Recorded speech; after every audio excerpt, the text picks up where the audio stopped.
States of America and to the republic for which it stands, one nation, under God, indivisible, with liberty and justice for all. Roll call, please. Mrs. Howard? Yes. Mr. Holmes? Mr. Helms? Yes. Mr. Christopher? Yes. Dr. Marion? Yes. Mr. George? Yes. Mrs. Bird? Yes. And Dr. Brown? Yes.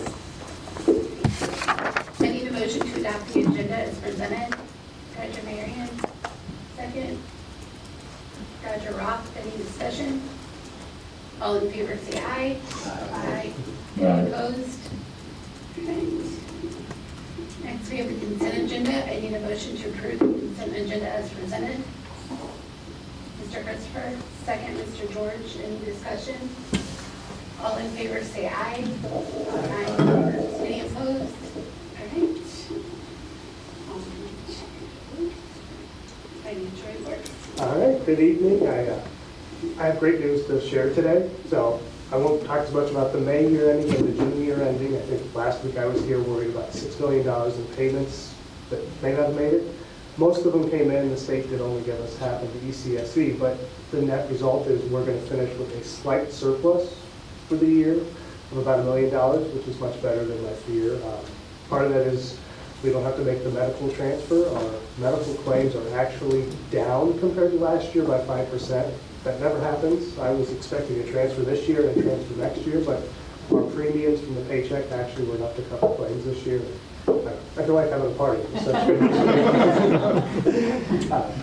news. So overall, our expenses are going to be about $1.5 million under budget, which is great. That's 99.5% of what we said we were going to spend. I mean, we always want to have a little gap because you don't want to go over, but our philosophy of budgeting is to be conservative, but also don't be so conservative that we tell you a number and then every year we're like, oh, we finished $5 million under budget. I think that would hurt our credibility, and especially people rely on the numbers to be accurate. So I'm really happy with that, and revenues are just going to be $500,000 under budget, and that's our ECSE is the last payment was $1 million less than we should have gotten for the whole year, and we're going to get that in July. So I feel like that's a win. If we had been fully paid on ECSE, we would have hit our revenue targets as well.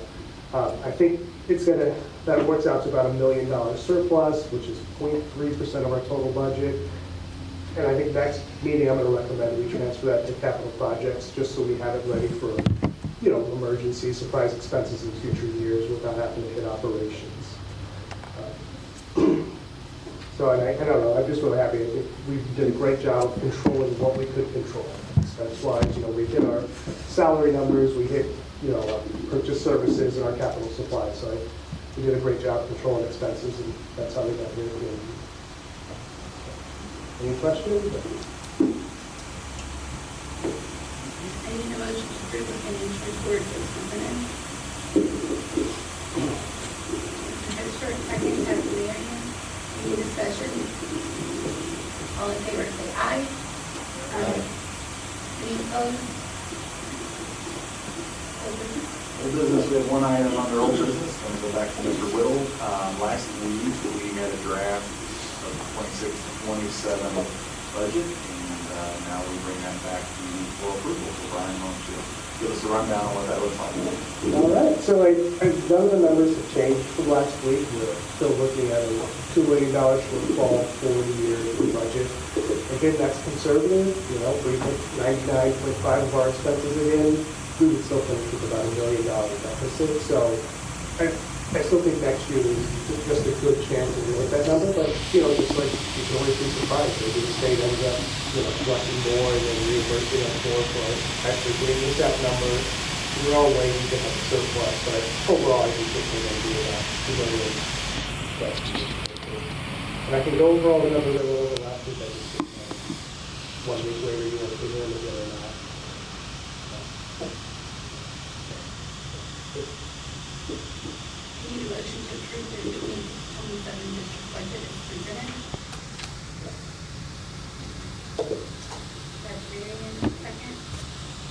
Dr. Roth, any discussion? All in favor say aye. Aye. Any opposed? New business? Okay, a couple of items under new business as we prepare for the year ahead, and JB has the first item, interactive TV recommendation. Good evening. Thank you, Dr. St. Pierre and members of the board. This evening, I am bringing to you a recommendation for interactive TVs as replacement of projectors. We weren't really looking to do much this summer, given budget constraints and that, but where we have HVAC construction work going on, where we're opening ceilings, there's a requirement to pull down the existing projectors and electrical lines that are there and meet current code. So since we would already have to hire an electrical subcontractor to do that work and run new lines, when we looked at the cost of that, plus the cost of getting projectors back up and running, the cost of a TV suddenly becomes a lot more feasible and makes sense to do just in those situations. So my recommendation to you is a replacement of 44 locations would be projectors moving over to the interactive TVs that we've used in the elementaries and started deploying in the middle schools so far. So that would go mostly in North Middle. We have a number of rooms that are being affected by this summer, and then a few across the different elementaries that we have construction going on. And that's for a total cost of just over $95,000. That is right in range with what we've been spending for the TVs previously. Again, one of the benefits of the TVs that we are installing, they're interactive. You can wirelessly connect to them. Because they're on a cart, you can roll them around in the room. That also means from a power perspective, you can plug it into any outlet that's in the room without having to run anything special for that. So that would be my ask, and I'm open to any questions. I need a motion to approve the interactive TV recommendations as presented. Ms. Burt, second. Mr. Christopher, any discussion? No question. I remember previously when other classrooms were getting the TVs, the interactive TVs, they were getting, the teachers in those rooms were getting some type of training. Would that Correct. training be available for these teachers as well? Yep, we already have them scheduled to attend training in August, so we've already reached out to everyone that will be impacted by this change. They're all up for that. They understand what's necessary in order to make that happen. Our training team is fantastic. They have a plan for how to sit down with them and go through everything that they'll need to make it work. Awesome, thank you. Yeah, no problem. JB, the projectors I have a will go question. down. I'm sorry, Mr. Holmes, go ahead. No, go ahead. I just had a question. I was just gonna ask JB if he, I don't know if you know this number or not. Do you know how much we'd be saving by going about it this way versus waiting and doing this later? So the cost, my understanding, talking with Mr. Meyer in construction facilities, is roughly $800 to $1,000 per room to run electrical lines through a subcontractor. That's a rough estimate, and I mean, he knows that better than I do. But it costs us a little over $2,000 for a TV. I understand that's not a full offset, but our projectors are aging, so we would likely be looking at a projector replacement of around $800 in the near future for each of those rooms as it is. So it comes close. It is not a one-for-one, but it does come close. Gotcha. Okay. And those projectors that we are pulling down, if they're usable still, we're keeping them in our inventory and. Absolutely. And then we sell through surplus anything that doesn't meet those needs moving forward. Anyone else? All right. All in favor, say aye. Aye. Any opposed? All right, Thank you. Thanks, JB.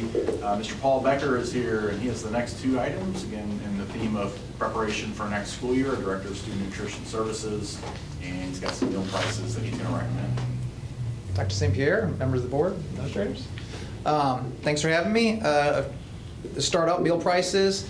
I will start with that DESE recommends, and actually it's a USDA law, that we have to have meal prices at the free rate, and which is this year is at $4.69 or $4.69.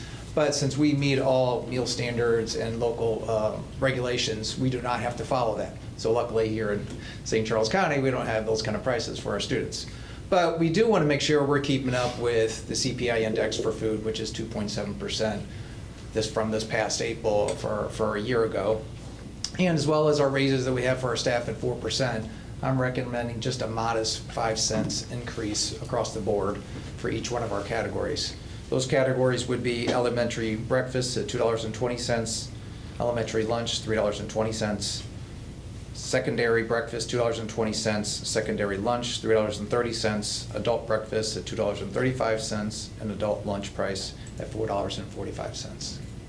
I'm recommending that for the 26-27 school year. I need a motion to approve the 26-27 meal prices as presented. Mr. Christopher, second. Ms. Byrd, any discussion? All in favor say aye. Aye. Any opposed? Thanks, Paul. And then you've got some bids for some items that we need to be able to utilize to make all of our food service operations happen. For bid renewals and on RFP, we looked at a bid renewals a couple years ago because we have very little interest in people bidding out our products. The margins are so low that certain years we come back and only have one bid. So when we looked at this, and I got this approval through DESI, was just that looking at longer term bids. So when they look at the investment and they're purchasing, distributing trucks with the reefer units on them, they want to make sure that they're going to have our district for a few years. And I think, as you can see, some of these prices that we're going to be able to see is that they're holding true of being good partners of ours. So the first one is PepsiCo. PepsiCo goes to all of our secondary schools once a week. They allow us to use 32 of their refrigerators free of charge. Their increase was right at the CPI index for food at 2.7%. I'm recommending that we keep our beverage distributor through PepsiCo for the 26-27 school year. Do you want to do each of these separately? I need a motion to approve PepsiCo. Dr. Roth, second. Ms. Byrd, any discussion? All in favor say aye. Aye. Any opposed? Prairie Farms is another one of our vendors that we've had for a number of years. They deliver to all our locations daily to give us fresh milk for our schools. Their increase was just a modest 2.3% over last school year. I'm recommending that we keep Prairie Farms as our dairy distributor for the 26-27 school year. Need a motion for Prairie Farms. Dr. Marion, second. Dr. Roth, any discussion? All in favor say aye. Aye. Any opposed? Cola Wholesale has been with us for over 15 years. They deliver to all our schools once a week, but these loads are very large for the amount of food that we go through on a daily basis. Their increase is actually a negative 0.6%. They're just a great distributor. They realize that we have a great partnership and they want to keep our business. So I'm recommending that we keep Cola Wholesale as our grocery distributor for the 26-27 school year. May I get a motion? Dr. Marion, second. Mr. George, any discussion? All in favor say aye. Aye. Any opposed? And lastly, our paper disposable goods. These are items that we have cups, bowls, spoons, knives, forks, those type of things that we use on a daily basis. We thought it's best to have this as a line item bid. So we take the lowest price for each one of those items. And it's roughly around 70 or so items that we utilize at our schools. These deliveries come to our warehouse, so those items go out to schools on a weekly basis. So we take that lowest price. So each one of these are the lowest price in their category. The lowest qualifiers are Coal Wholesale, Imperial Dade, Bremnar, and Wallace Packaging, and I'm recommending that for the 2026-27 school year. Can I get a motion, please? Mr. Christopher, second. Ms. Byrd, any discussion? All in favor say aye. Aye. Any opposed? Any other questions for me? Thanks, Paul. Great, thank you very much. Thanks, Paul. Thanks. Next item under new business is a budget adjustment, if we want to call it that, Brian. So we want to explain what we're talking about here for 25-26 school year. Sure. Board docs were due last week. Last week at this time, there was about $6 million I was worried that we wouldn't receive, and we've received $5 million of that, and our medical has stayed down. So in net, the adjustments aren't needed. I probably would not have brought them to you with the information I have this week, but I still think it's important to approve them because it does kind of reflect where our expenses will actually land, which meant, the budget adjustments do show an increase to contracted transportation and private tuition and lowering the salary lines a little bit. So that reflects the reality of what happened. Like, we don't legally have to do that, but if we were going to be in a deficit situation, we would have had to. And I just feel like there's a certain amount of candor I owe you, and if I think bad news is likely, I have to say it. And last week, we really thought it was likely because the state sent an email saying we're holding back ECSE, and they didn't tell us how much. The insurance company check of $2.5 million, they it was being processed in another state, so they couldn't tell us the timeline. So those two things would have pushed us into a deficit status, and we just had to be prepared for that. I wouldn't want to come to you in July and say, hey, you know what, we still got to talk about last year. So I think this will reflect better how we actually spent if you approve it, which I hope you do. But like I said, I just typically would not have brought it to you with all the information I have today. I need a motion to approve the 2025-2026 budget adjustments as presented. Dr. Marion, second, Mr. Christopher. Any discussion? All in favor say aye. Aye. Any opposed? All right. And last item under new business, back to Brian, we have insurance plan renewals for the 2026-2027 school year. All right, I'll start with pretty much the only change we're asking for is to increase the premiums by 3%. That's mostly paid for by the district. It's $840 per person per month right now. If you're on single coverage, that would go up to $865. I know I just said our medical plan this year, the premiums hit claims, but it's very likely claims will increase at least 3%.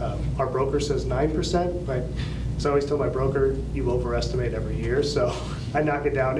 So there still could be a chance even with the 3%, you know, it just takes some early, like premature births, a couple more cancer cases. I mean, it's just medical claims fluctuate, so our claims could go up next year by that 3%. I'm hoping they stay within that and we don't need a transfer at year end. But that's why I'm asking for that. Then the other change we're asking for is a small increase to the deductible on the PPO plan of $50 for single coverage and $100 for family coverage. So that would make it $1,550 and $4,600. And the reason I want to do that is I don't ever want to have a year where I come to you and say, we need to increase this by $500. The way you kind of keep a plan healthy is doing incremental changes every year, focusing on wellness and just bidding out all your services. So this is just going to be kind of a typical request for me. I always hope I can just save 3% in the $50 or $100 because that's, you know, fair. It's affordable for most employees, especially I think it's something like 90% of our employees only have single coverage, so they don't feel this 3% increase. And the other change I'm asking for is to increase the chiropractor copay to $25 to $45, which is the specialty. And honestly, that's probably just been an oversight over the years that we didn't have chiropractor under specialty. That's just how a typical plan is run. And then from there, a lot of our other services, we've been out on multi-year contracts. Zoom Care, we're contracted with them through 2028. You know, we really like that service, and we actually think we have a return on investment from Zoom Care where it's probably saving the plan about $500,000 a year, because when an employee goes to that doctor, it's a lot cheaper than going to a hospital or an ER. But that fee will increase 27 cents to $13.74 per member per month. And again, that was already negotiated. Delta and Vision, they're going to stay the same number as this year. That was a contract we renegotiated last year. We have actually a three-year rate hold on dental and a 4-year rate hold on vision. So, and then the other change, our stop loss insurance would be something, we don't know that number yet. I'm going to probably have to come to you in August or September with that. Those companies the rates they would give us now are much higher than they would be later because they would have to forecast in 4 months of unknown information. But in summary, I do need board approval to change the rates by 3% and to increase that PPO deductible by $50 or $100 on family and move chiropractor to specialty copay of $45. I need a motion. Mr. George, second. Mr. Christopher, any discussion? I do. I wanted to get the numbers from you again for the PPO deductible, what it is now and what it will be after the change. It is $1,500 for employee only now, and then $4,500 for family, and that will change to $1,550 and $4,600. I should point out we're keeping the high deductible plan the same, but that's $5,500 and $11,000. So it's such a high number. We actually built that in when we structured the plan, so we wouldn't have to change it to give people who move to a consistency, because it is a little scarier being on an HSA plan because you have to pay that $5,500. I should note too that 3% increase, it also means the HSA contribution the district gives to employees will go up from $125 a month to $150 a month, because actuarially, their premiums would be closer to $720, but there's a weird fluke with the state retirement rules where every employee, if we say, hey, this person had $10,000 of medical insurance costs that gets added to the retirement salary, it has to be the same for everybody regardless of the plan. So the way we do that with the HSA is we put it on the HSA card for them, so effectively they've gotten, even if it was $8,500 in premiums, that $1,500 in HSA gets them to the same $10,000 as every other employee, so they have the same increase to the retirement salary. Awesome, thank you. Any other discussion? Okay, all in favor say aye. Aye. Any opposed? All right, so this concludes our agenda, and we will not return to open session after closed session. I need a motion to go into closed session in accordance with RMS 0610.021 to discuss the approval of the minutes from the June 18, 2026 closed session meeting, hiring, firing, promotion of personnel, and student personnel. Please. Mr. George, second. Mr. Christopher. Discussion. Roll call, please. Mrs. Powers? Yes. Mr. Holmes? Yes. Mr. Christopher? Yes. Dr. Marion? Yes. Mr. George? Yes. Mrs. Byrd? Yes. And Dr. Roth? Yes. And this goes in actuarially and